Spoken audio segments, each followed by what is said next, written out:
So we drove up yesterday and just stayed at the Best Western and went to, where did we go last night? Something social house, Brown Social House. Yeah. So my wife's shopping today. I don't know if that's good or bad, you know. So, and John, you first term on council? Yes. 2 months in? Well, it's a defined term. Okay. Did you take a sabbatical at some point? No. Okay, the only way I could describe it is there's the older people. Yeah. There's Council 1.0, and then there's Council 2.0. Okay, cool. Otherwise, so it's zeros. There you go. Cool. Yeah. So what do you do otherwise, John? We're going to spend 2 days together, so I want to make sure I get to know you guys. Where's Judy? She's sick. Oh, she's sick. Yeah. Yeah. Oh, do you have to do a set? Okay. Yeah. Okay. You do Any additions or deletions to the agenda? Hearing none, motion to adopt. Councillor Roosevelt, Councillor Colcliffe, discussion. All those in favor? Opposed? Motion carried. Go. Great, cool. So we're going to spend 2 days together. When I sort of got the marching orders, and it's entirely flexible. Okay, I mean, just so you know my background, I've done 1,200 of these kind of sessions all over the world. Just came back from doing actually. Guyana just had its national election, so I just came home from Guyana yesterday at 1 o'clock. So great to be here. If I kind of nod off, you know, like it's because I'm boring myself right now. And it's kind of cool because it doesn't matter where I go in the world, the governance principles are the same. And so it's so, you know, to put in perspective what we're doing here. So I was meeting the Minister of Communities earlier in the week. He said, Gord, we have not had local elections in 21 years. Right? It's very centrist government. He said, Gord, to make it worse, the one before that was 25 years. So Guyana's only been independent for 50 years next year. And in that 50 years, they've only had 2 elections. Wow, right? To save money. Yeah. But, you know, you just kind of put it in perspective how blessed we are that we have locally elected, you know, elections and whatever fraught difficulties we have, nevertheless we do have elections, so it kind of puts it in perspective. So this is what I do. I've worked in local government for about 25 years, City of Ottawa, Spruce Grove, home of George Cupp, and I think he's been up this way. And I ran the Gulf Islands for 15 years as CAO. Council of 26, and been doing this for, you know, I worked at the Banff Center. Now, who was at the Banff Center? You were at the Banff Center, Bob, when you were with RDN, right? Yeah. So do a lot of teaching, executive development, do a lot of work with the Local Government Leadership Academy, UPCM, all across the country, and pretty much every province. And why do I say that? Because the stuff we're going to do, I'll give you examples of who's doing what, and we just have a great conversation. So when I got my marching orders, kind of what we wanted to do, what I heard was, and so I'm going to lay this out so as we go around you can just tell me, Gord, you're in the wrong room or in the wrong place. That's not what we want to do at all. 2 things. One was to just kind of a refresher or maybe an orientation, whatever, on governance. So we're going to start off with that, and it can go that much time or that much time. I'll just be guided by your questions and thoughts, and so we'll just leave it pretty informal. That's why I wanted to set it up like this, just, you know, have informal conversation. The second part is to, hey, what does this council want to do for the balance of its mandate? We've got 3 years left. What is our long view? What's our strategic priorities? Back to that notion of alignment amongst council and alignment among administration. And I'll unpack each of those, that second part. But if the first part, governance, takes us the morning, that's fine. If it takes us, hopefully it won't take us more than 3/4 of a day, otherwise we'll cramp the second part. But, you know, to me, if we don't get the governance part, it doesn't matter the strategic priorities, because, you know, we need to have some really solid role clarity and governance principles to move forward on the strategies. So kind of all connects. So that's me. So John, back to you. New on council, but you were on council before? Well, no, there was the general election in 2014, remember? Yeah. That's where I got in, and then there was a substantial by-election in September, just past September, so that's where the folks are. Yeah.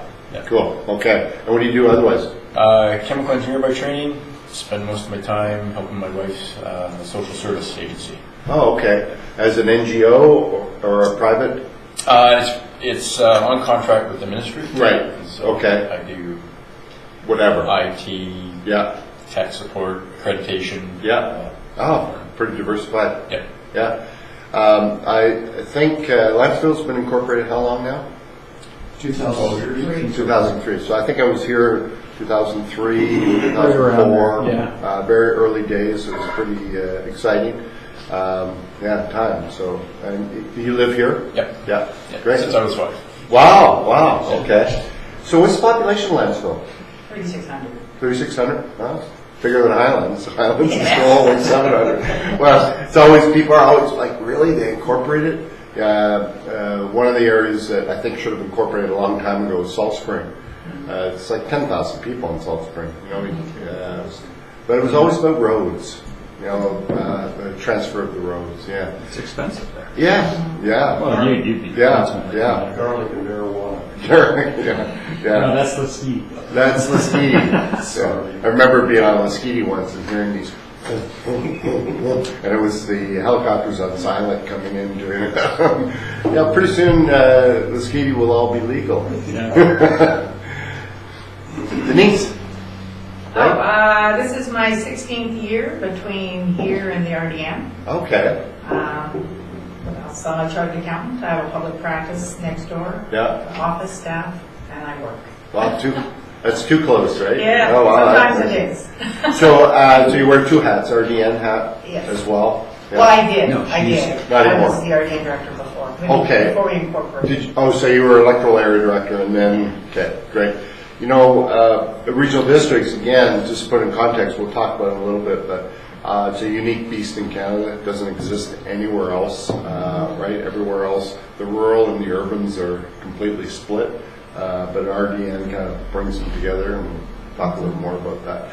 So who goes to RDN now? You do? Yeah, so you wear the two hats. Yeah, great. Dot?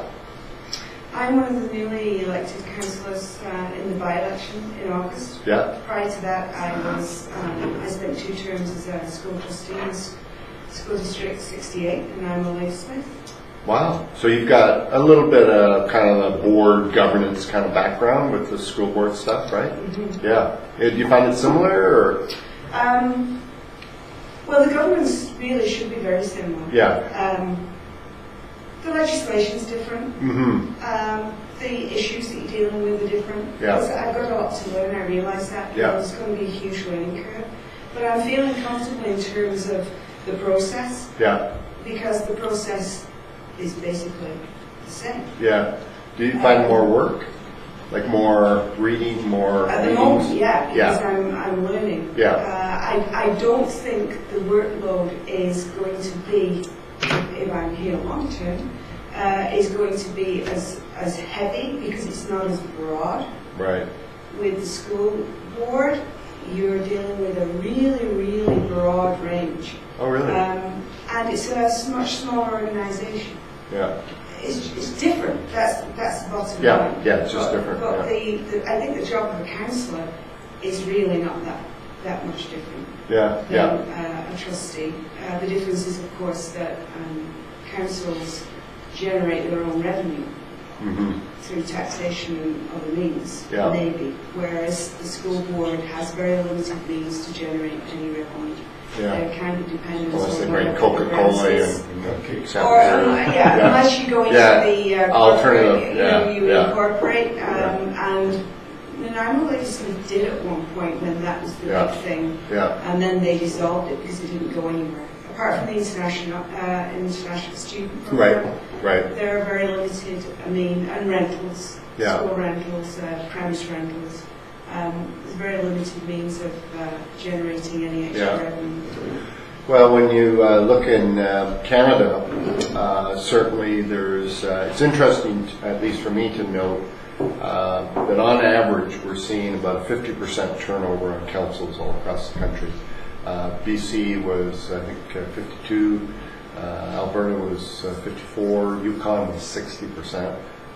Nova Scotia. Anyway, the stats go on. What do you mean turnover? Turnover on elections, like turnover, council. Yeah, so 50% gone, whatever reason, attrition. That's what I was going to ask. Do they break it down by? Well, I've kind of done, I would call kind of qualitative, inquiries, not quantitative, right? And about 5 reasons. One, aging population is going through councils as well, although much slower through rural Canada than urban. So the urban, you see a younger age faster than in rural. There's still, and then there's good reason for that. In large part, in a lot of rural Canada, farming, the young people aren't farming, right? They're leaving. So, second is, I can't believe it takes so long to get anything done. I'm out of here. So, well, they get elected. They had a project. They had a particular project, and they're just, or I didn't know it was this much work. I didn't realize I had to read, all that kind of stuff. So a little, frustration. Or there's a particular community issue, right, which, whether it's, for example, Devon is near Edmonton Airport, and for a long time they had what they call slow growth, slow, manageable growth, and the new council came in and said, to hell with that, everybody else is growing. We want to increase tax base and we want growth. And within a week, got rid of their land use bylaw, like Trump, So, sort of that. Did they get reelected? So that was the re-elected council within a month. Well, it's still early, and now Alberta's 2 years in, right? But so they, they just a whole change of philosophy. Penticton was the opposite. Penticton was transferring or trying to move agricultural land reserve into developable land, and so that council was actually defeated to preserve agriculture rather than develop. So there's a controversial issue, right? Whether it's financial, water, whatever. Then the other reason is just a dissatisfaction with government, which is interesting when you think. I talk to councillors who then say, well, he hates government. He's actually on council, but God, that guy hates government. And you think so. There's almost this. We're gonna. Well, yeah, or we're going to run it more business-like. So that was my point, getting to, there's more of a business notion coming into council, mainly because we've got to look for alternate revenue. And so people are looking for alternate revenue, whether it's user fees that, comes with the social implications, or chasing new revenue opportunities. And which is interesting because then we actually lose a bit of why we exist, which is public, right? So we're venturing into private enterprises, all for a good reason, to try and balance tax base. Or we're actually venturing into the NGO world. So a lot of communities are actually creating community foundations, which are competing with the NGO world to raise money for a new facility, corporate sponsorship and that. Or getting into enterprises like running marinas or things like that compete with the private sector. Well, the reality is the expectations of the public on what government can do outstrip the financial. Yeah. So, and we don't, collectively, we don't like to say no. Well, and as we do that, it perpetuates that they know less of what we do because, I'll give an example, Sylvan Lake, for example, most important asset, again, just to try and put context around kind of all the stuff that we're doing. So Sylvan Lake, most important asset is the lake, and tourism is important. So BC Parks, Alberta Parks, is decreasing its attention to parks and contracting out maintenance. And the sand, the beach is eroding. So they actually bid on the contract. So the town of Sylvan Lake bid on the contract to maintain the provincial park. They lowballed it to make sure they got it, and then upped the service once they got it. Why? Tourism. Protect tourism, protect their asset. and 1,000 stories then. I mean, you look at Port Edward. Port Edward built a school, right, and leased it back to the school board for $1 a year. Why? Because the school board was going to rationalize schools and close Port Edward School. You close the school, what happens? You lose your community. So a little piece later, I think we need to recheck the mandate of government. I'm not saying these things are bad. The point is, you're the grassroots, right? Kind of responding to this. And so anyway, just a little diversion. Sorry, Bob. You were like in bylaw enforcement, or no? Well, I'm from around here. Yeah. I'm area, but I'm a civil technologist by training. Okay. Grad, worked for Willis County State engineering firm that was big at the time. And then the crash of '81, when things died down, I got a job with the Lantzville Improvement District. So I worked there for 4 years. Then I went on to the regional district as superintendent of public works, and then director of public works and general manager of environmental services. Okay, yeah. Funny how that name changed, eh? At a certain point, it became environmental services. Yeah. Well, that was that. Yeah, period of 90s. downloading. And Yeah. all that sort of stuff. Yeah, I mean, it's interesting to watch emerging. Speaking now of the growing mandate. Environment. Probably early '90s, the environment, sustainability, right, became the big word.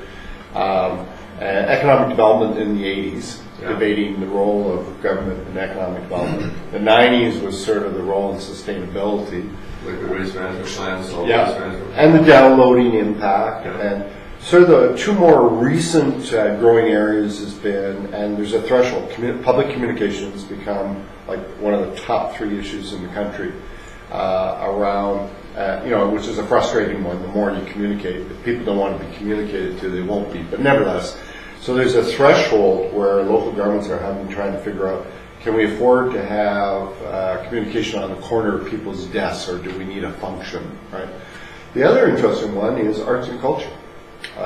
Is now increasingly on the radar for local government, because we spend so much effort on sports, recreation, but on the arts and culture as a part of our fabric, social fabric of our community.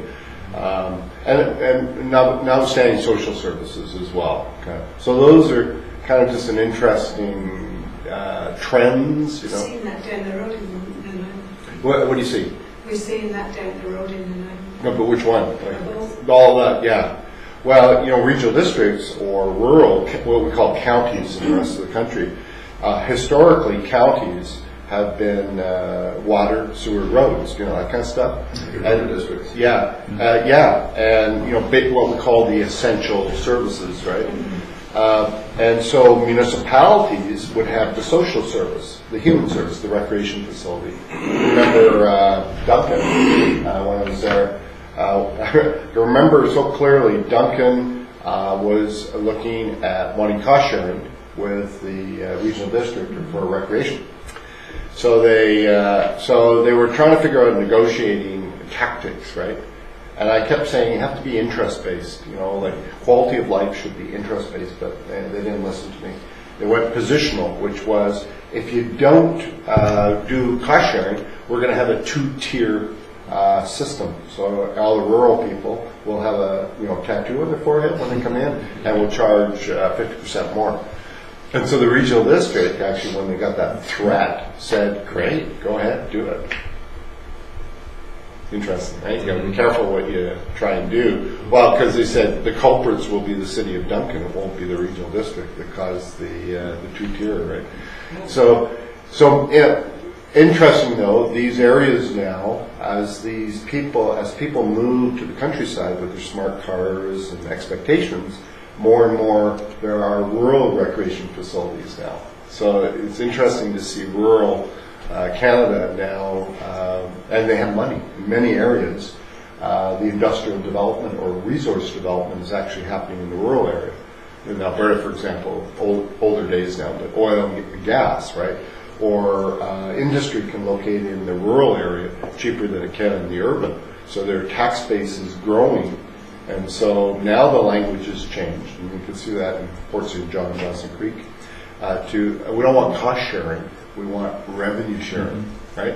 So interesting to see kind of the changing landscape. So you've been here now since August. Yeah, since August, okay. Yeah. Okay, cool. How about you, Jeannie? I've been here 6 or 7 weeks. Wow. Yeah. Cool. Wow. You still got the gleam. Yeah. You may have just in time for the budget. Yeah, that's what I'm doing now. Is like, I need to budget done. Yeah. And where were you before? I was at View Royal, and then before that, on Couchin.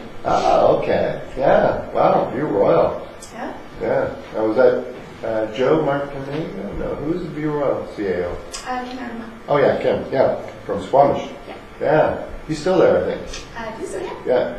You gotta say, I believe so, just change it. I mean, Yeah.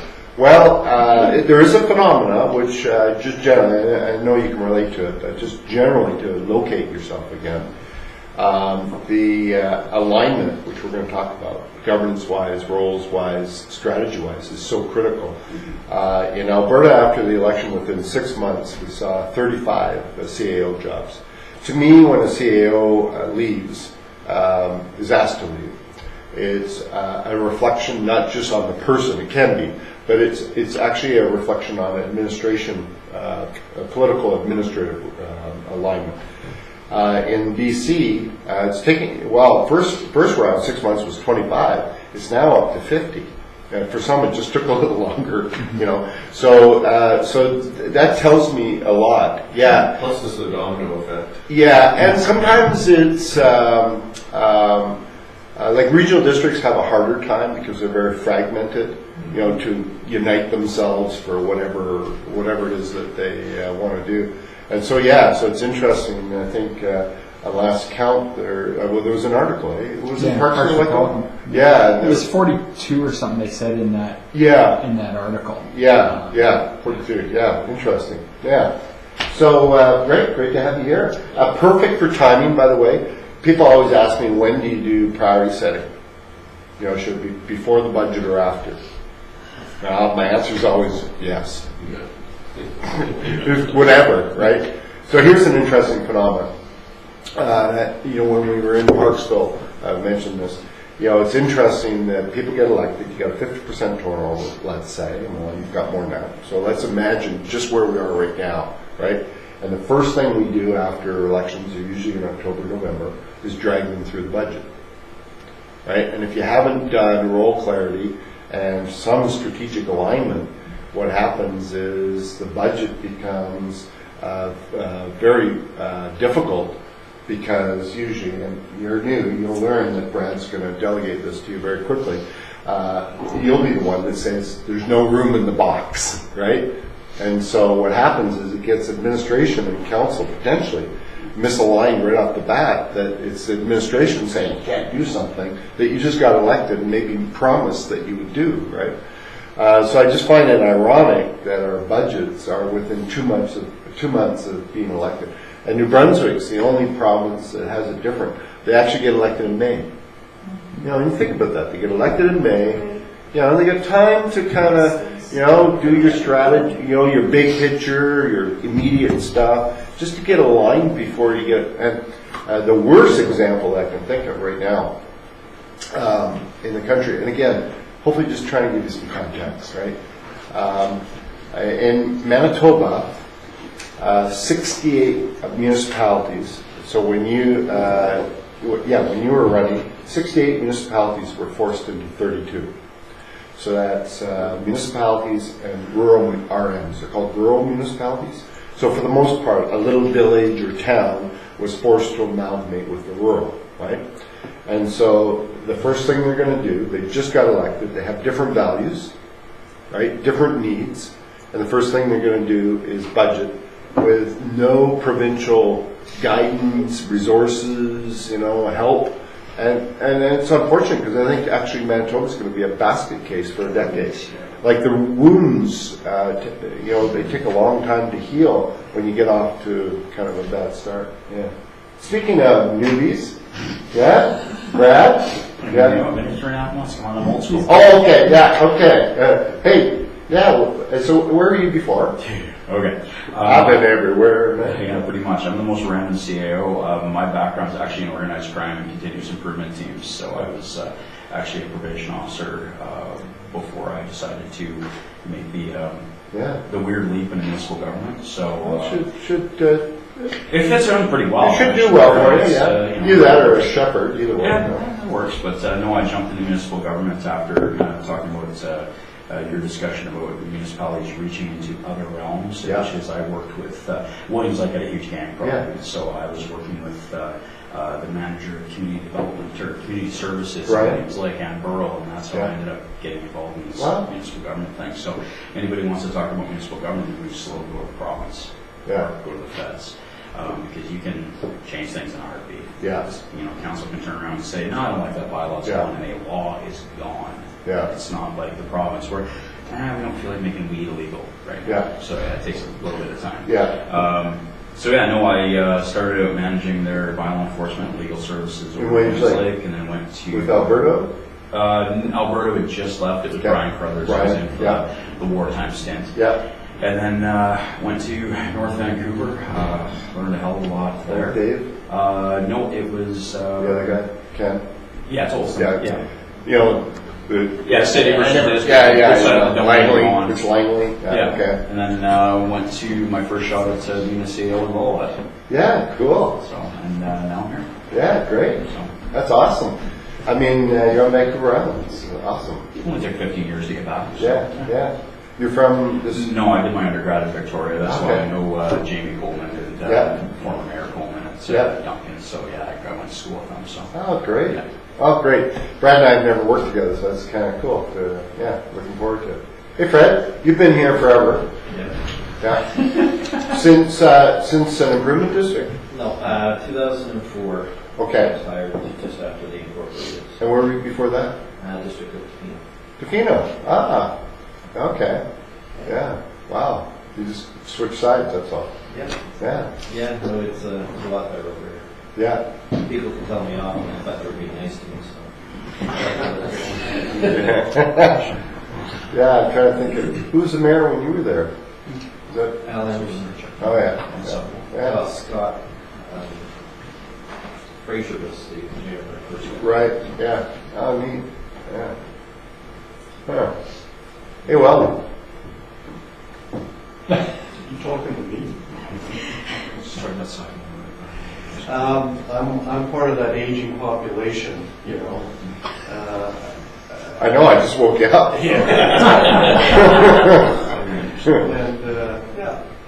And banana farmer in Nicaragua at one point, current orchardist in Manus, longtime member of the legal community here in Nanaimo, and happy to be on the Lantzville Council for one of the leaders. Yeah. Cool.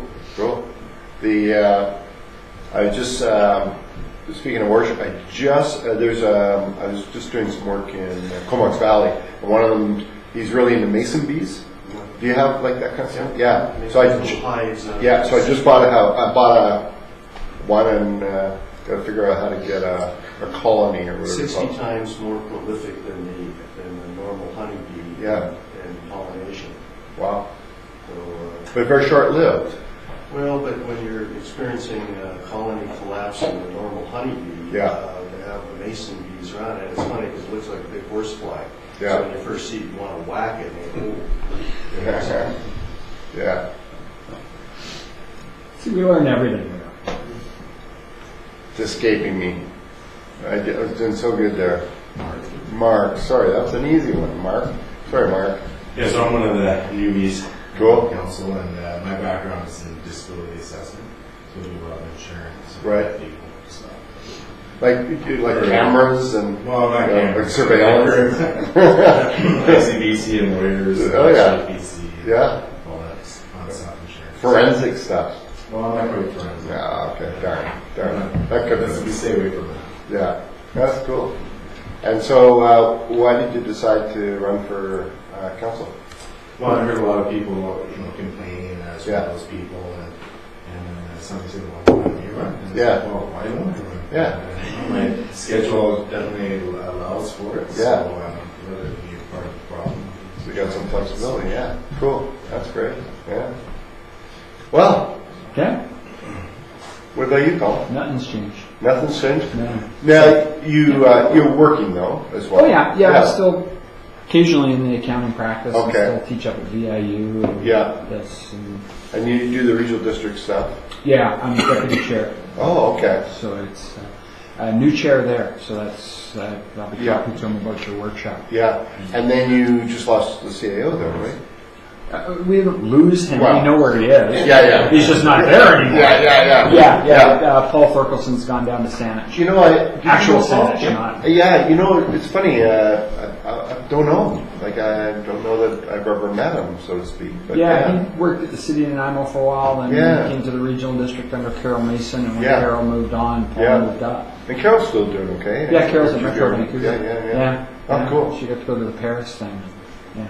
Oh, wow. Yeah. Oh, that was a real... She was part of those 383 or 384 Canadians that were there. Yeah. Oh, cool. So, how does that... day-wise... and Lynn. Yes. Sorry, Lynn. No problem. Yeah. Do we know you? No. Not really. No, I did 36 years at the city of Duncan. It's almost like a sentence. I know. I did retire once, and then my replacement didn't work out, so they phoned and asked if I would come back for a year, and I stayed 6.5, and then finally said, well, I'm really done. And so I went to North Cowichan and did some work in Margaret Town. And helped Trudy with the by-election here.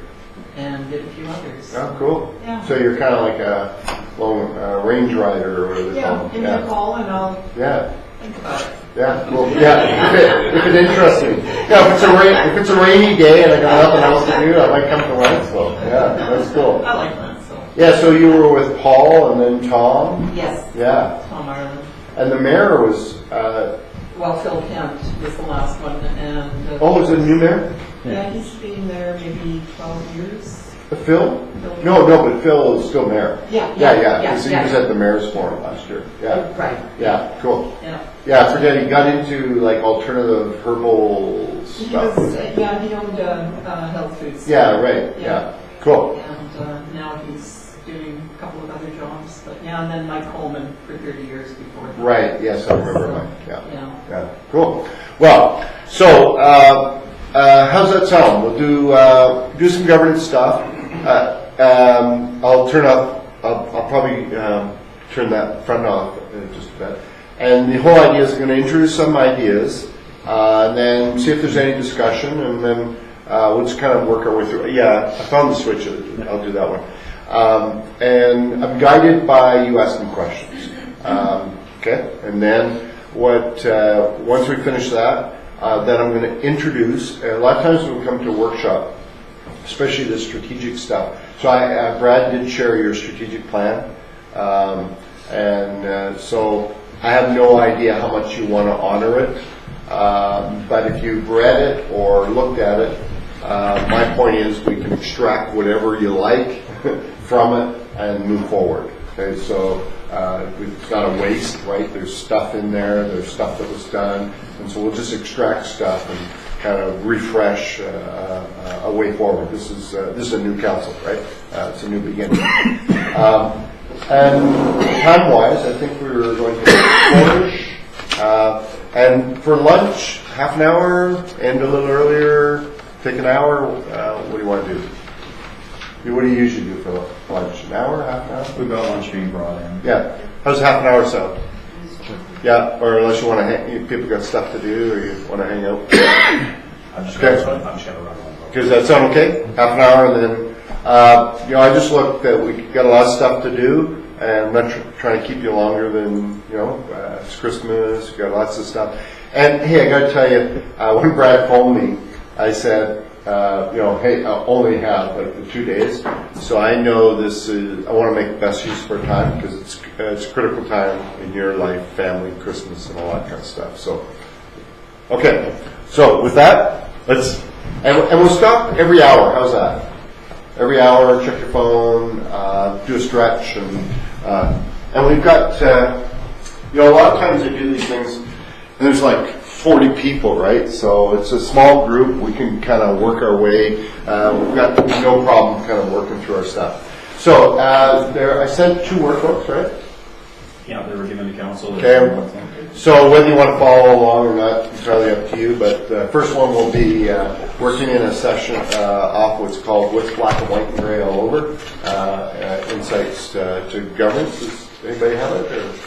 Yeah, if you want. Yeah, I do put page numbers on it, so that way if you do want to kind of follow along, entirely up to you. So what I thought I'd do is, first of all, just talk about local government, period. And just kind of get some basic foundations so we're all kind of rooted in thinking about what's the nature of local government. Second, we'll look at the political realm. Third, we'll look at the administrative realm. And my whole idea is that notionally, and I think you were in Parksville, we did a little of this, I was talking about, notionally it's black and white, the roles of council and staff. The reality is there's a lot of gray. And so I want to end with the interface and tools and thoughts and perhaps even a little check-in for us, and it's a good opportunity to see if there's anything we need to do differently, if there's anything we need to think about. The reason I do that is because I want to leave you with a tool. I want to leave you with a strategic tool that you will be able to manage yourself, and you'll be able to regularly check in and make sure that alignment's there. But also, from when it comes to role clarity and governance, I want to give you another tool that you'll be able, you don't require anybody from away to kind of help you with. So, with that, you're probably familiar, there's all kinds of municipalities, villages, regional districts, and that's important, the diversity of them. But the reality is they all have kind of a common phenomenon.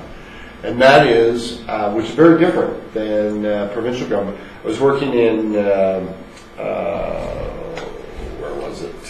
Crescent. And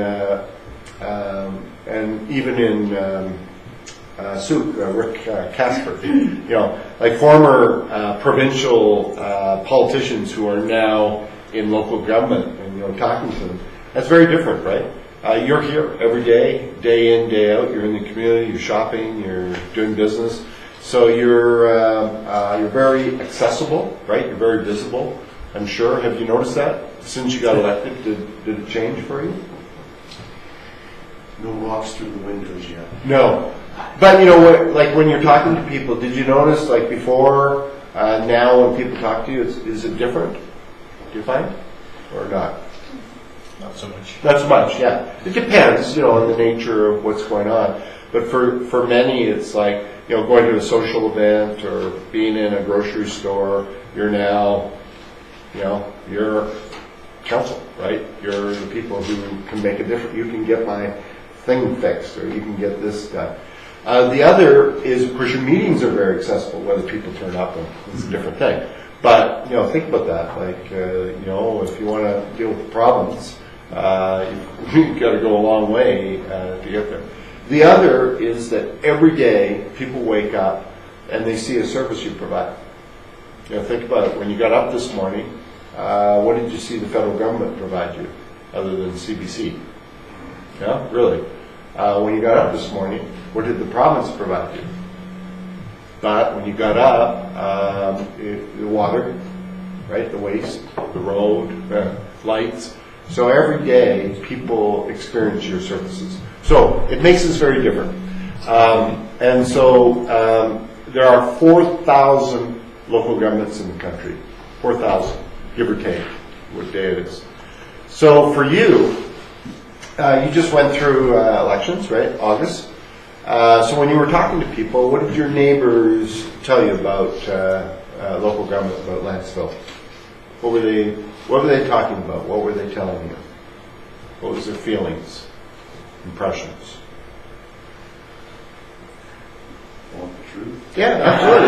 Well, no, that's why we're having. Yeah, this is and for I remember. Let me start off. When I went to the Islands Trust, none of the staff would ever tell anybody where they worked because it was an embarrassment, for them. Like as soon as they would say, "Oh, you're with them," well, so you were like anti-development, anti-growth.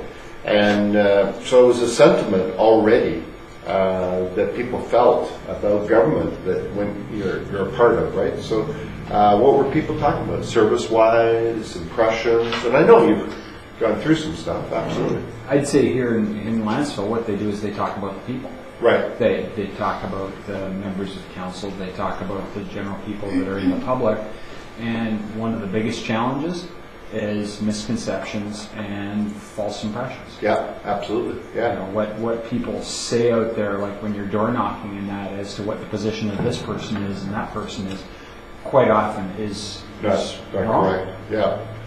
Which perpetuates, by the way, I think propels the notion that this could all be addressed with more public communication.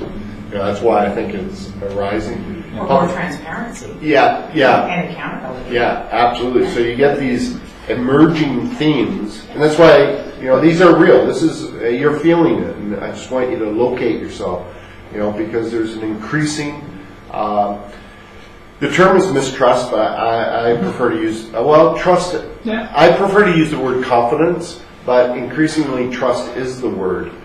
When you hear of people stealing, lying, corruption, you know, whether it's the Senate, whether it's, you know, disrespectful behavior of, say, Ford in Toronto, Laval, the corruption in Laval, you know, et cetera, et cetera. So we're on the radar more than perhaps ever before. Yeah.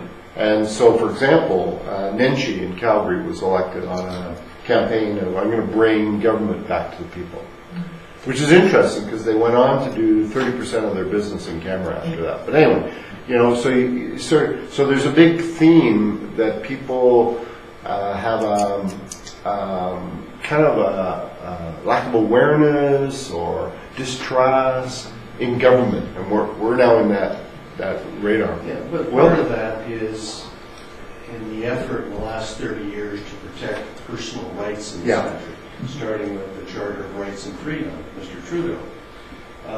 That by doing that, we've actually come to the opposite end, where FIFA, or Freedom of Information, has made every council meeting a potential closed in-camera meeting, because you can't discuss this and you can't discuss this person, and if it falls within the myriad number of items within the Freedom of Information, it's an in-camera. So it's had the opposite effect of protecting, it's protected personal freedoms, but it's caused a blackout in terms of communication. Yeah. And, I see the hardest thing is, we do a lot of stuff in camera, and when you're out on the street, well, what did you guys do? How, fire chief's been elected. What did you guys do?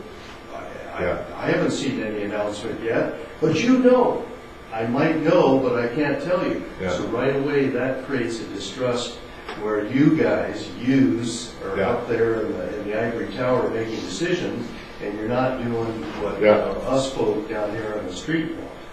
So that's great, because part of we'll talk about committee of the whole, we'll talk about in camera, so this is good because it just tells me kind of some areas that we can kind of cover. And it's a big dilemma across the country, in using committee of the whole, in camera, and business meetings.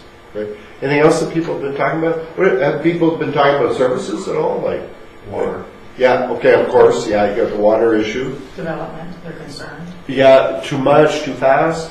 Well, they'd like to know what we're thinking. Okay. They have no idea. Yeah. So what's the vision? People, where's our community going? Mm-hmm. Yeah. Kind of. Okay. Are they going to be consulted? Yeah. Yeah. Well, back to your point, Will. We've kind of, it wasn't all that long ago that a lot of decisions were made out of the public eye.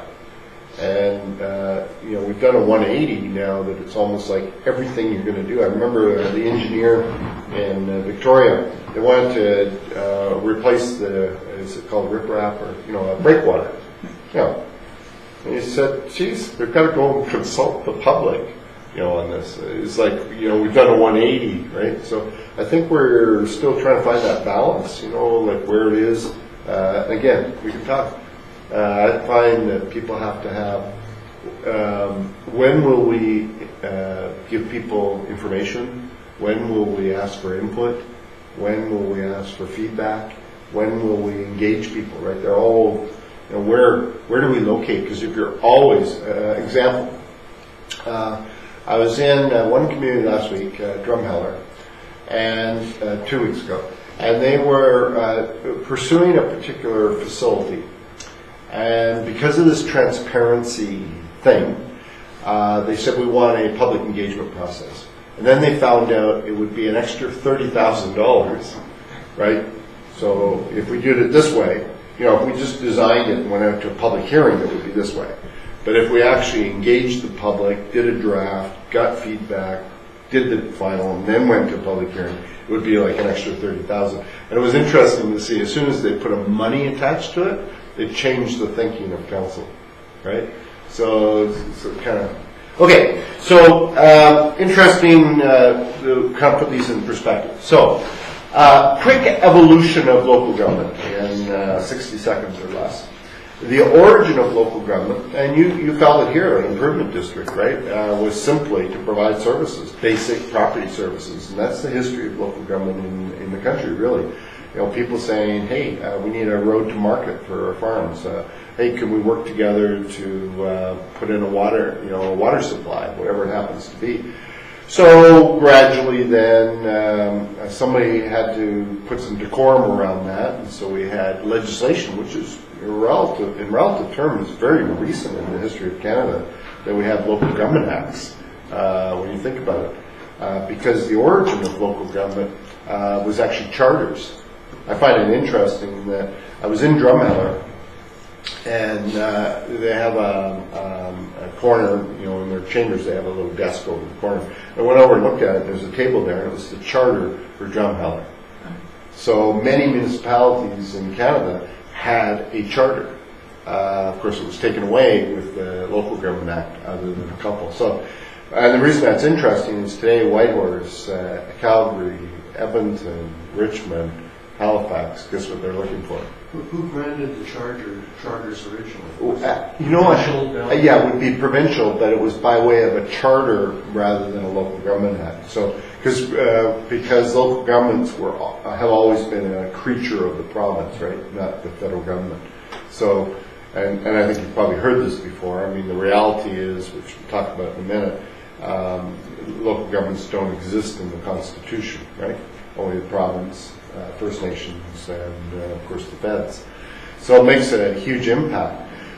Well then, over time, because of urbanization, we began to have protection. So kind of the early ones were policing and fire, and often volunteers. So for example, in MD of Lunenburg, I remember I was asked to go, you know, I've learned a lesson. There's two things you don't fool around with in local government: volunteer firefighters and senior citizens, right? Those are two you avoid like the plague. Anyway, so Lunenburg wanted to rationalize its fire department. They had 35 fire halls. 35 fire halls, it's a large area. So they wanted to rationalize it. You know what that means, close some fire halls. And anyway, so they asked me to come in, and I met with all the different fire halls. And you know, some of those were 150 years old. Their grandfather's grandfather was like a social, you know, so this whole rootedness then of local government being, you know, essential services, fire, police, until the RCMP came along, and roads and water is very deep. Now, post-World War II, with that, bylaws and regulations. Post-World War II, baby boomers and all that, we saw an increased attention to human services, human needs. Keep kids busy, recreation programs started, and since then we've just seen more of the social. So, why do I say that? Because there's still a call quite often, and you see it every once in a while when budgets get tight, we got to get back to core services or to essential services. And for example, Prince George, for example, new council got elected. We got to strip this sucker back to its core. Did a core service review, cost them about $250,000. Came back and were able to save $1 million in theory. But the reality is, people live in Lantzville because of the roads.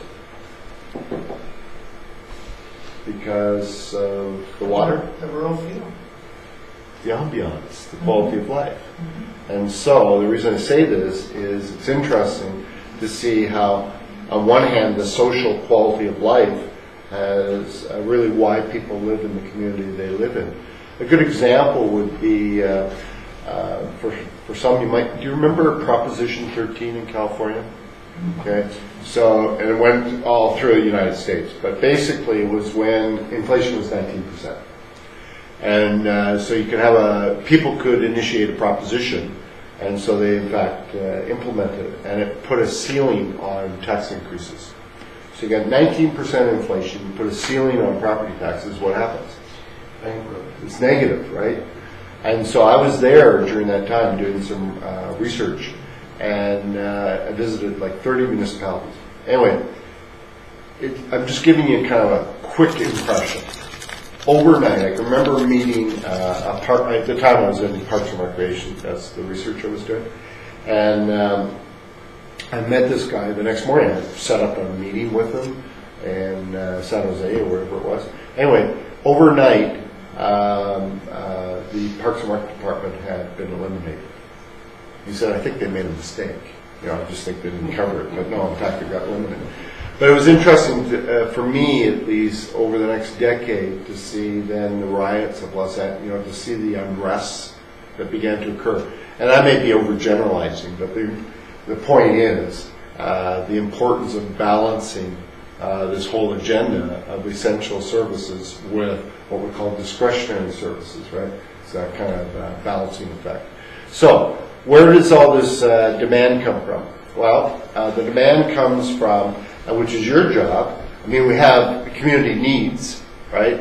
And so we have to determine wishes versus needs and go through some kind of assessment process. And as you well know, some vested interest can be pretty loud. It can sound like a majority. We also have downloading, right? Downloading, for example, can you think of any downloading that's occurred? Social housing is beginning to become more and more important. Alberta, it's bridges. All of a sudden municipalities are having to take over bridges. Sometimes it's with a carrot. In Alberta, it's social services. They get 80 cents on the dollar, and then eventually they'll. In Nova Scotia, it's the province is trying to diversify the economy, so they've put money into establishing regional economic development authorities. And then last year they pulled the rug out, said there's no more.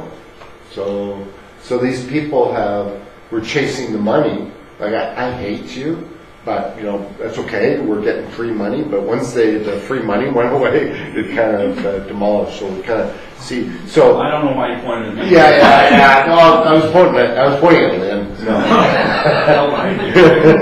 So the kind of so it doesn't matter whether it's downloading or through regulation or downloading through incentives is my point, right?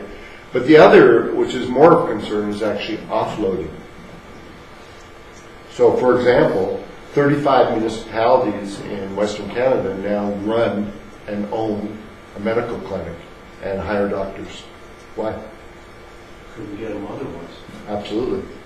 So if we care about no wonder the agenda is changing, right? And there's so many examples of where really the local government's doing that, right? And why? It's because if you don't have a doctor, you don't get what?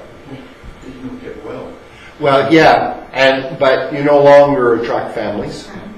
Families come with young workers, and therefore that's called employees, and therefore you don't attract employers because they need employees. Right? Or you don't keep older people. Yeah. If you look at the economies of scale of people having to leave to go to Nanaimo if they can't have medical services or whatever. And that's the problem in Parksville Qualicum. Yeah. They've actually got committee-type structures looking at trying to attract doctors because doctors do not, should generalize, but doctors do not want to provide services to the aged. Yeah. There's just not the interest. Yeah. But if you have a diverse demographics, then it's irrelevant, right? Lumby, for example, inside of Kelowna, actually went the opposite way. They actually they're trying to develop, it's not working that well, but the notion is sound, a campus of care. So they actually want to have private, public, and when we're talking older adults, we're not talking everybody that's frail. We're talking about an age cohort that has more discretionary income than any age cohort ever in history, right?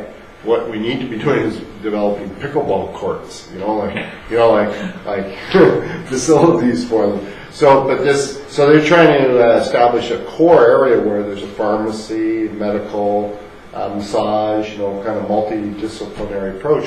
Why? Because their industry, which used to be forestry, their new emerging industry is actually wanting to be a destination for older adults. And you're close to Kelowna and that kind of stuff. So interesting that it can actually be a sector. So offloading. Okay. Now we already talked about very quickly, Constitution. So we have the local charter. We have the community charter, which you fall under, and we have the Local Government Act because they never kind of modernized it for regional districts, right? And that's been a bone of contention forever. Right, that for a lot of people, they, including regional districts now, really want to see some modernization. And I put the Island Stress Act there too, because they're So what did the Community Charter Act do that the Local Government Act? Yeah, good question. Excellent question. The notion is the Local Government Act used to be called the Municipal Government Act, and then they changed the name to the Community Charter. It might have been. I don't know that for sure. It might have been. But throughout the country, municipal acts have been changed to local, local government just to reflect the diversity. They're not all municipalities, right? Villages and counties. Because the counties were getting pissed off that, Well, even the improvement district. Yeah. Was under the Utilities Act. Right. And was slid into the back of the municipal act. Just kind of. Yeah. So the fundamental, local government doesn't exist in the Constitution. They're creatures of the province, and so there's been this desire, this crying, this whining, to be treated like a level of government. Okay?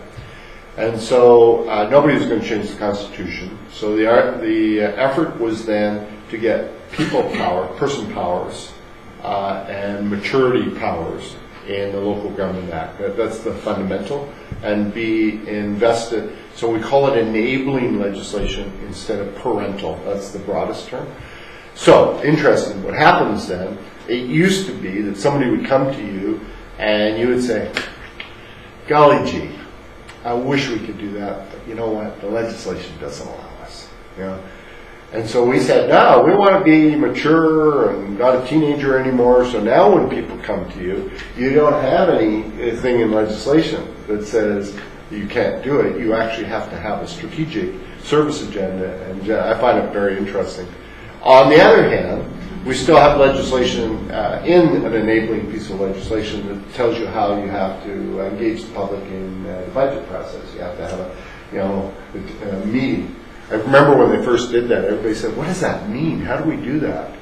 So, but that's the principle, was enabling, and that's where we're seeing the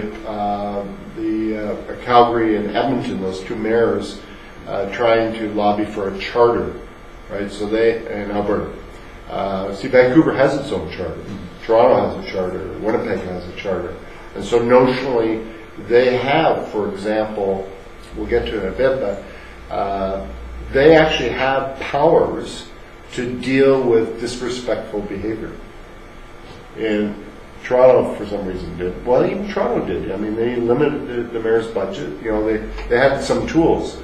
And so it's interesting that charter communities have a little more ability in revenue generation and stuff like that. So the community charter was enabling legislation to give more meat and potatoes to the Local Government Act. Yeah, more responsibility. With it came liability as well. As a part of the downloading. Well, it was more. that you had more ability to make decisions. Well, here's actually the big change right here. Whoops. Oh, here it is. Okay. So providing good government, providing services, laws, and other matters. Right? So that's the legal context. I'm just kind of backing up. Providing services and other things. Wouldn't you just love to be like the lawyer that wrote that? Right? You know? You could drive a truck through that sucker. So that's what happened, is it became so broad, you know, and with the responsibility. So. But was that a push by the provincial government as part of its development? No, definitely UBCM, Union of BC Municipalities, and all across the country. So BC, Alberta, Newfoundland, modernized, you know, and in fact, I think they copied off each other. Because when I'm in Alberta, it's the same other things. When I'm in Nova Scotia, and in fact, when I was in Guyana, reading theirs, I think they stole it from somebody. And it says to provide programs, services, and other things. So in other words, it left it pretty open. And so the only context now, really, for a local government is you cannot duplicate another level of government. So the premise now is so for example, one of the big issues across the country is ethics, code of conduct. So everybody now is going out and developing standards of conduct or code of ethics, whatever you want to call it.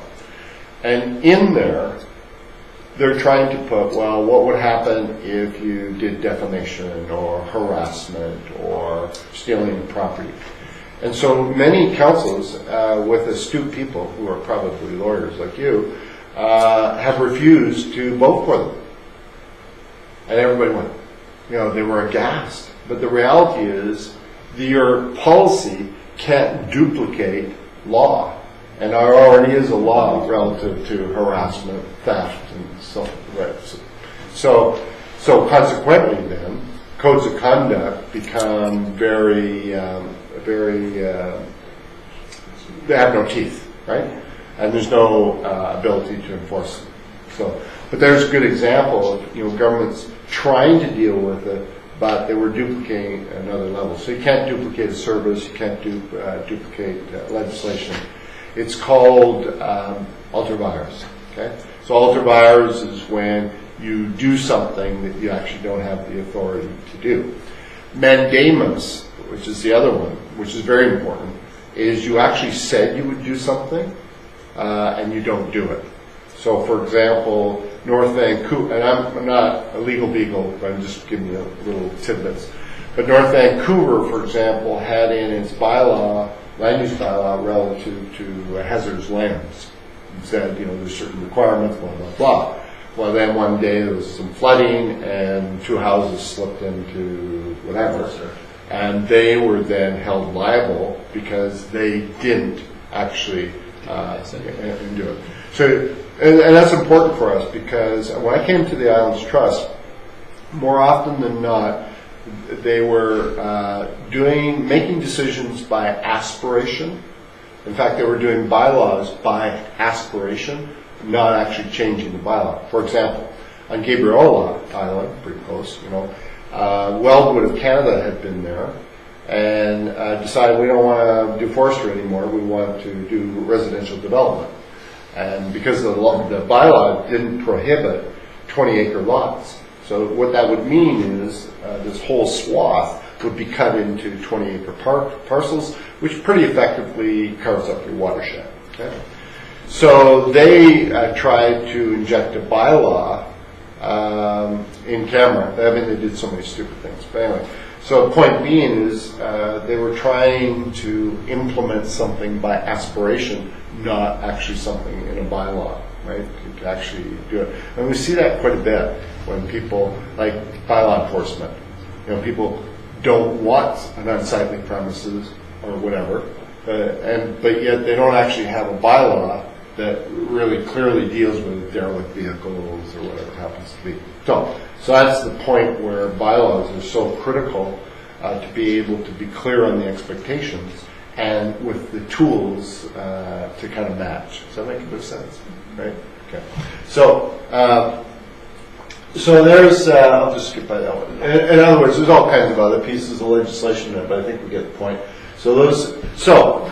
Yeah, absolutely, yeah, sorry about that, John. Can I go back to your comments on the codes of conduct? Yeah. Why would a municipality bother developing one then? Well, a couple of reasons. One, because of public sentiment. Okay, so we have three initiatives that I see generally because of Duffy in the Senate, Ford. This is, I mean, it's always sort of been there, but definitely over the last 2 years, there's been increased attention all across the country to do a code of conduct. The other phenomena that we're seeing is to create a municipal ombudsman. And so Winnipeg has just appointed an ethics commissioner. And I think these are symbols. We're trying to do some cosmetic stuff to indicate to the public that we're trying to do things differently. So we're, outwardly.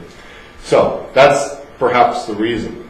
So then what we see is codes of conduct more as guidance of behavior. Call them shared values, call them some guidance for behavior. And so that's the reason. And we even after some councils even all sign them. They all sign them. So it's really just about peer pressure because there is no hammer. So that's generally why.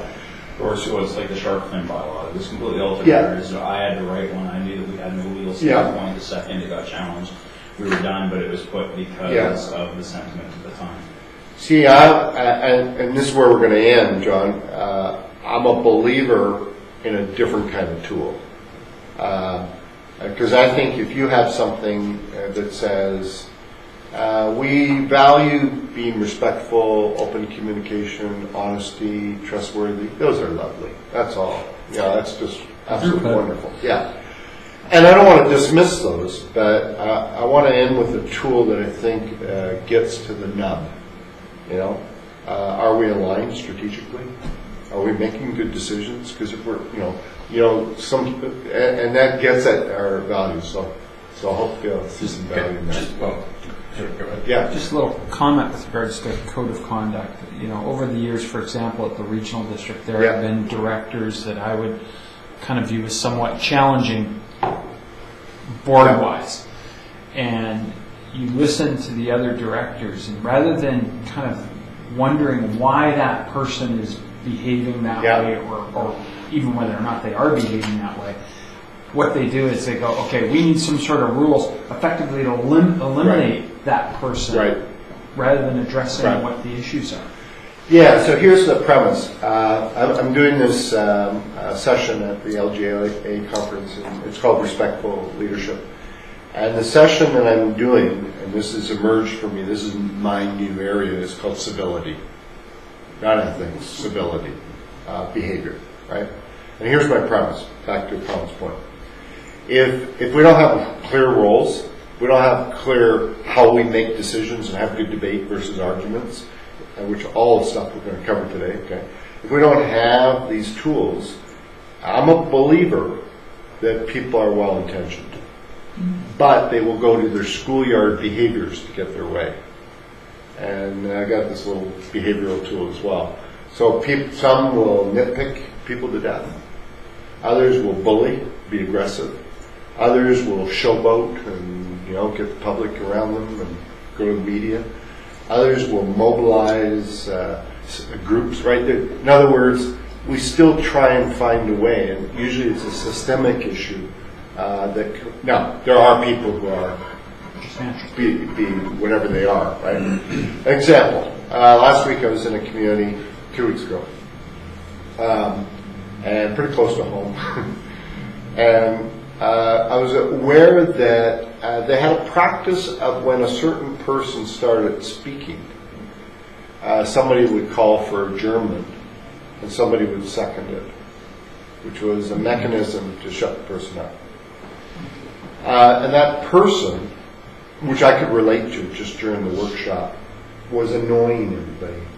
So it became pretty apparent that that person didn't realize their impact on others, right?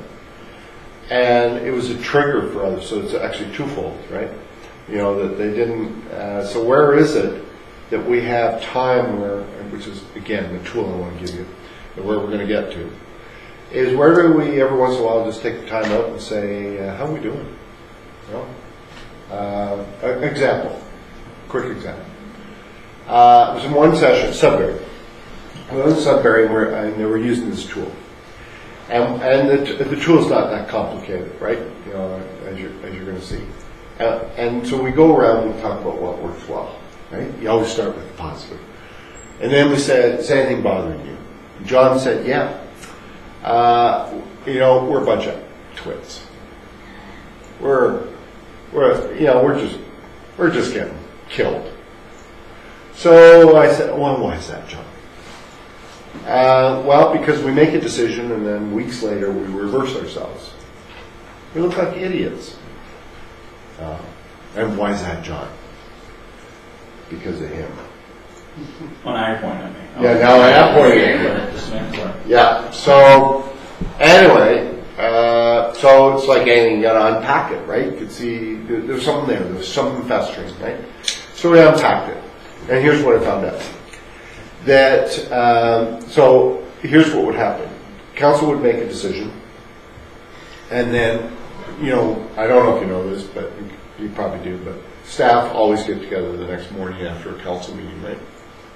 They have a good cry, over the night before. They take a look and they say, well, where was the policy? Where was the legislation? Where was the money that supported this decision? So inevitably, not to stick their necks out, they usually get a lawyer to go, and that takes time, right? Lawyers aren't that quick. So it takes a little bit of time. Don't worry, I'll offend everybody. It's by the hour. It's by the hour. Get in the queue, right? So anyway, they muster up enough courage, like a couple weeks later, to come out at the end of the diving board with a legal opinion why they couldn't do what they did. And they'd have to reverse themselves, right? And so we unpacked it and we found out, well, if somebody said, well, why wouldn't the CAO, when you brought it up, why wouldn't the CAO say you can't do that?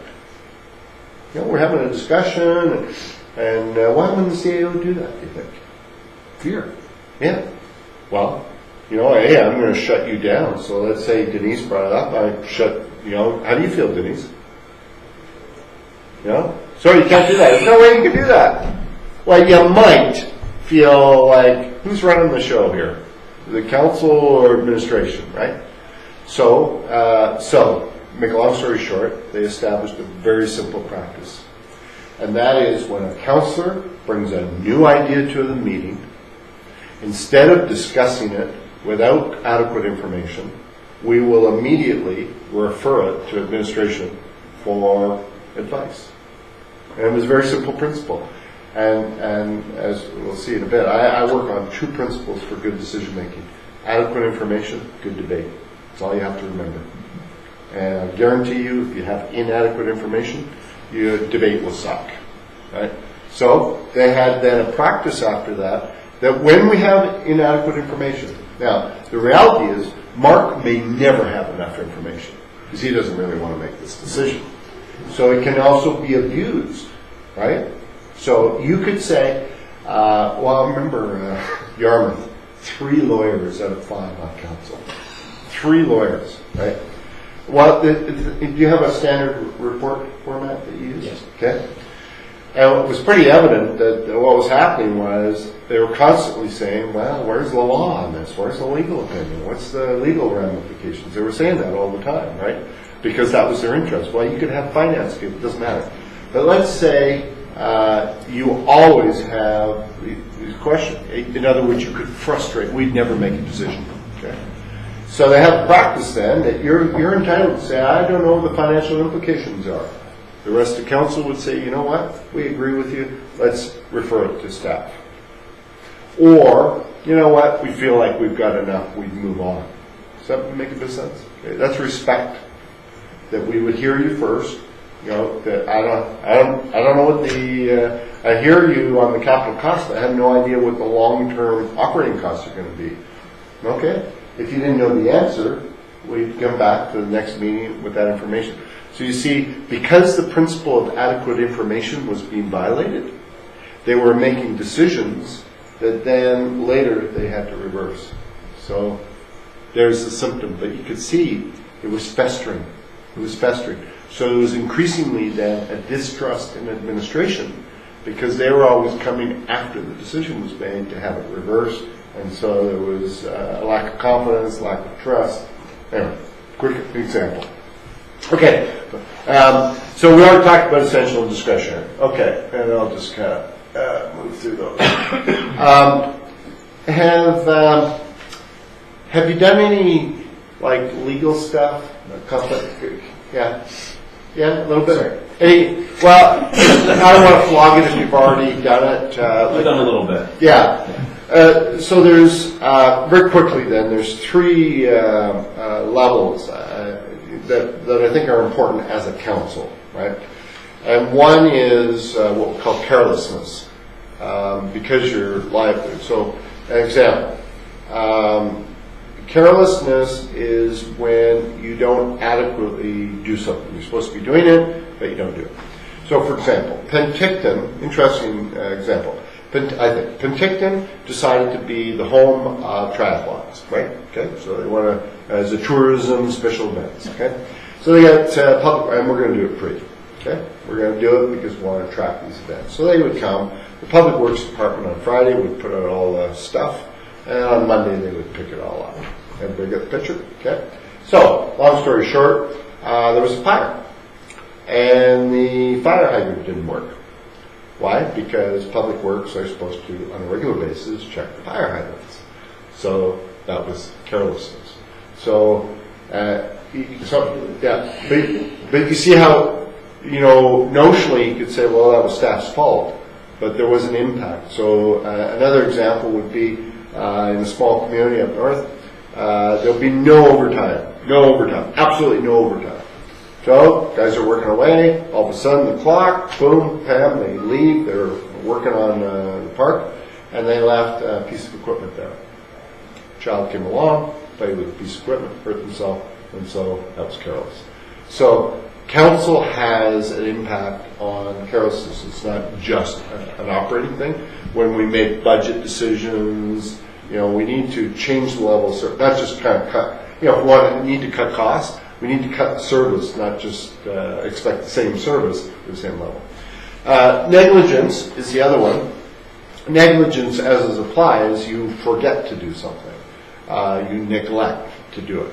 So a good example would be more in the land use process. You're obliged to provide certain notices, and you neglect to do that, then it can be overturned because you forgot to do it. And lastly, improper process, so just not going through the steps. Those are as a council, right, as a whole. For individuals, then you have a different range. Let's just see if I've got okay. Quickly then, confidentiality. People are familiar with confidentiality. The simplest example I can ever give is information is property. There it is. We're in a meeting, and if that property is removed from that place, it's theft. That's the easiest way to describe confidentiality. There's three ways it can be removed. One, I can actually ask my colleagues, I no longer think that should be in camera. We make a motion, we take it out. That would be the proper way. There's two other ways, though. One is that you're in a public meeting and you're now dealing with that matter, and you say, well, didn't the lawyers tell us, blah? You've just released that legal opinion. Accidentally, okay? The other is you might accidentally talk to somebody. For example, I remember Toyota was going to go into a small Ontario community, and the guy was so excited he talked to somebody about, but Toyota's coming. And of course, he just, in error, And so the law is reasonably, if you make an error, it's not malicious, and you declare it and you do something about it, it's pretty forgiving. It's the intentional. So an example would be Mississauga, where a union rep was on council. He was involved in a union, and they were discussing a union settlement with their own employees, and he decided to tell the negotiating position. And that's very malicious and intentional. But if you do get in these situations, you just declare it to your colleagues right away. Does that make a bit of sense? Okay. Conflict of interest, have you covered that? Okay. I think the best advice is always, when in doubt, talk to your CAO. Do you have an ability to talk to a lawyer? Yeah. Yeah, okay. That's the best thing. Here's why it's important, because there's all kinds of complications around it. But the idea is two ideas. One is a conflict of interest is a personal thing. I have it. You don't have it. But as a council, you ought to care. Because if I don't deal with it appropriately and we go forward to make a decision, that whole decision can be reversed. Okay? So you have to be careful how you deal with it. And again, not to get into the law, I want to talk more kind of at a political level. So imagine we're sitting in a meeting and a particular painting contract comes up, for argument's sake. And I say, Mark, don't you have a conflict of interest? What have I just done? I put it on the table, okay? And that's probably, in my view, that's very disrespectful, right? The reason being, I assume you have media, you know, people that might cover this, and now all of a sudden, and you may not have had one. So it's really respect of how you deal with it. If there's an item on the agenda, I think we have to have a code that says, I move that we defer this item. So remember before I talked about a referral? A referral is when you feel you don't have enough information. A deferral, or tabling, is a signal to your colleagues. And I look for like little things that make life simple, you know, and say, Your Worship, I think we should table this. That is a signal to everybody that we ought to get out of here and deal with it in a different manner. Yeah. But don't you have to give a reason for why you want to table something? You could say, again, I'm not a lawyer. I think you could say, I think there's, personnel matters we have to discuss, or there's some legal implications that we might have to discuss. I think you don't have to say because I think Mark has a conflict. I think it could be a little broader than that. You could defer for the potential of potential perceived conflict. You could, yeah, if you even want to go that far. Yeah, if you want to go down that deep. Yeah, absolutely. I think we just, I would probably just go. I think there might be some legal implications, and that would be enough. Because just the fact that you would say there's a conflict might send a signal, right? So I look for little tools that allow us not to get, still take care of ourselves, but not get deep into it. And so a deferral, well, let's use another one. Let's say that Bob and, I wouldn't do calls. So let's say Bob and John, you're having a bad hair day. It was just not a great day. And I miss those times. Sorry. Yeah, I'm very carefully picked. Notice I didn't use Denise, right? Okay. So, but you're just having a bad day, and debate's going bad. And so what can happen, is, Will, in the spirit of trying to save the day, says, why don't we refer this back to staff? He's just trying to backpedal the sucker. Colin's in shock. Okay, whatever. And we refer it to staff. So staff sit there the next morning and say, what the hell are we supposed to do with this? Yeah. We've used the wrong tool. Yeah. That's my point. Okay. A deferral is when the debate is not going well. For whatever reason. There's too much noise here. There's maybe a potential conflict. Or the two of you are now not having a debate, you're having an argument, it's going to get personal, right? These things are, they're downhill slides, right? So we just take a time out, we defer, we table, and get backpedal. A referral is more when inadequate information. So again, I like simplicity. 2 principles for decision making. Inadequate information, good debate. And here's why. So the reality in local government is a decision is made by majority. We have nobody who can unilaterally make a decision, impose it. Although some mayors think they can, but anyway. Okay? Not a chance. Yeah. But you do have some mayors, like Bronconnier, they called him Bronco in Calgary. And I suspect Greg or Robertson might be close to this, is where, especially when you have a civic party in charge, they've already got it, right? Or, so Bronconnier in Calgary, he would never not know how a vote was going to go in his meeting. He had done everything beforehand, right? So that's kind of, we'll talk about mayors in a bit. So, point being is people, it's inherently conflictual. It's inherently winners and losers. Okay? So people have said, well, no, we ought to strike for consensus.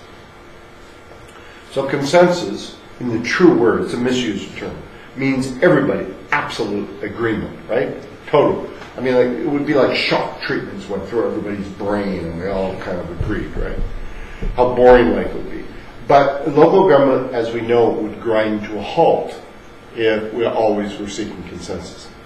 So I use a term called informed agreement. Informed agreement says, and I'll give you some guidelines around this if this interests you. So it means we strive for absolute agreement, but we're better than simple majority. And to do that, we will make sure we have good debate and adequate information. So that's the simplicity.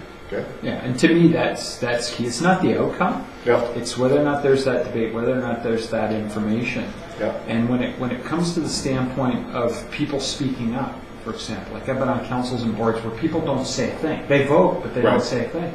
And they don't understand that their thought process is important because they may know something that the rest of the group doesn't know. Yep. So they may provide some nugget that gives some influence on the decision to make it a better decision. Well, in some councils, or boards, they use mechanisms. So, for example, on a particular motion, they wouldn't do them all. They'd have certain business motions. They would say, we always go round table. Because you can have a dominant people, right? So we will always go round table, to hear. And if you say, I have nothing to add, then so be it. Which is very different than saying, Mark, we haven't heard from you for a while. Have you got anything intelligent to say? Well, as soon as I signal you out, it's embarrassing, right? So people are trying to find new tools. And the reality is, you spend what? 95%, you spend all your time in meetings, right? So where is it that we actually learn how to have good meetings? So I got a couple others. Conflict of interest, we've got bias. Bias, right? Did you cover bias? Okay, so everybody's pretty comfortable with that, right? You have to have an open mind, doesn't mean an empty mind, right? You just have to be open to persuasion. And a failure to attend, and then there's election breaches. So I find the most significant, these are kind of like the ethical things. Down at the bottom I put the civility one. I think it's more significant is the civility. The behaviors, which is back to John's point, why we might have something that we can refer back to. Instead of pointing at you, I can say, I don't think we're demonstrating respect anymore, which is very different than saying, I don't think you're demonstrating respect.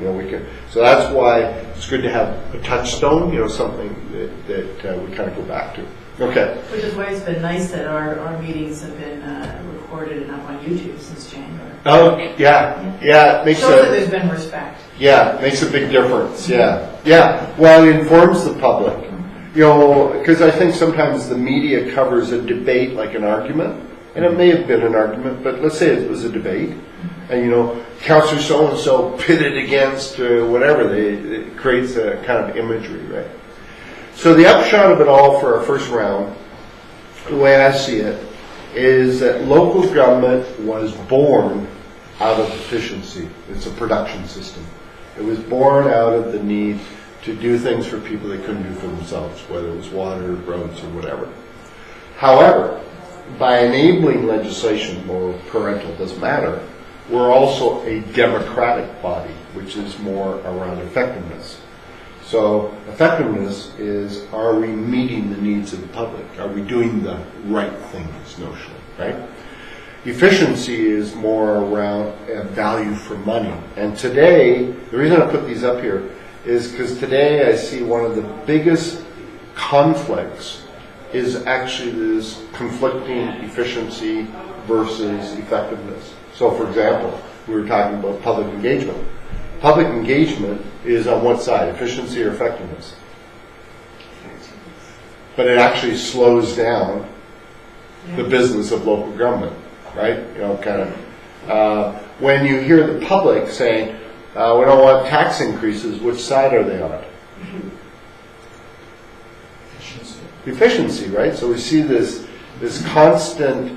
So when I see these personality flares, often I can go to the route that you were suggesting, Colin, and just say, you know what? It's two different perspectives coming in play. You know, the transparency, the kind of the outreach, the public communication, all that part, and then you see this value for money, and so they're constantly colliding.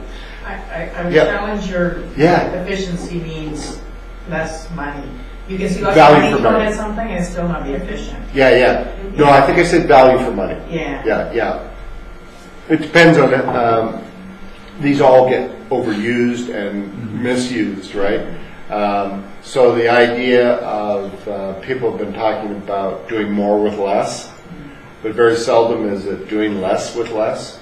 So right across the country, what we're seeing, and Nanaimo's going through this right now, the city of Nanaimo, there's this propensity across the country to do what we call service reviews. I don't mean the regional district's legislative service review, core service reviews, which has got a bad name since the Liberals did it and / social service. But in every part of the country, core service now has a negative term in the sense that it's forensic, okay, going in and gutting, getting back to basics.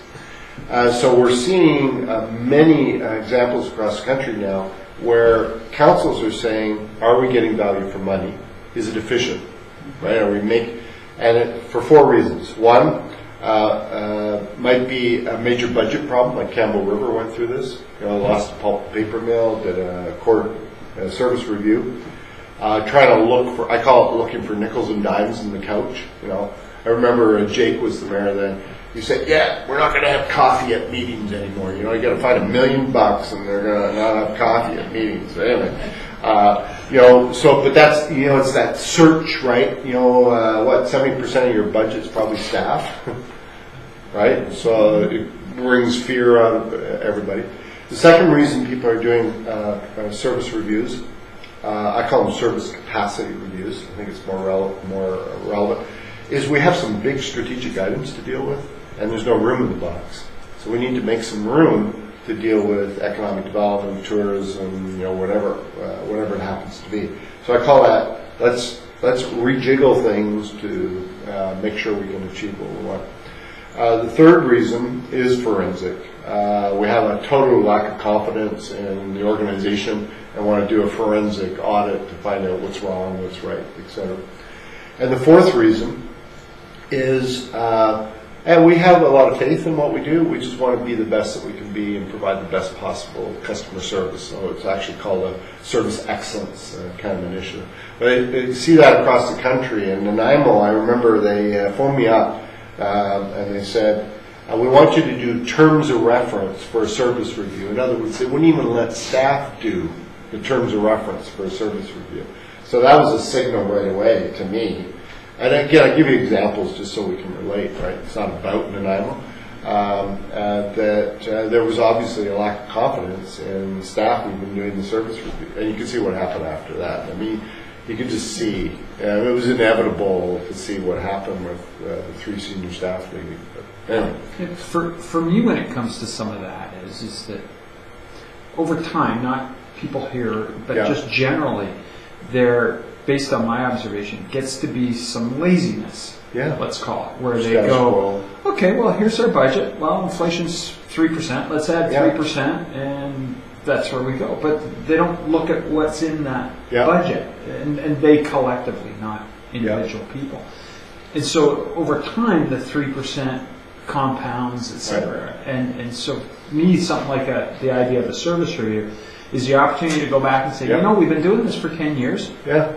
Do we need to be doing this? Should we be doing this? Is there something else we should be doing? Absolutely. And so when it comes to the idea of, yes, there's certainly the idea of can we save some money, but we've got that service delivery money balance that you're trying to create. Yeah. Take a look at it. But there is that fear, I could understand from the staff perspective, that they're just looking to come in and slash and burn. Yeah, which is why I think the message is very important. You know, if we want to be the best that we can be, service excellence and value for money, staff actually are the gold. Staff, you know, depending on the number, but staff actually have the best ideas of how to do use of technology. Are we charging people who should be paying? Should we provide this service anymore? Is somebody better equipped? You know, so there's just and when you become a student of service delivery, there's just so many ideas out there. You know, and so it's really kind of cool for local governments that actually, because what happens is if you do it the first time, it becomes part of every budget, right? Right? Part of every budget. I mean, the ideal budget to me is kind of June, you're setting strategy and refreshing your service expectations. So you're directing staff. We would like to see some service changes, whatever they happen to be, less, more, different. And here's some strategies, and then they're preparing the budget for the fall, right? You know, that to me is kind of an ideal process. But the reality is, most local governments do not have a complete service agenda, number one, all in one place, and they do not have council expectations listed for every service.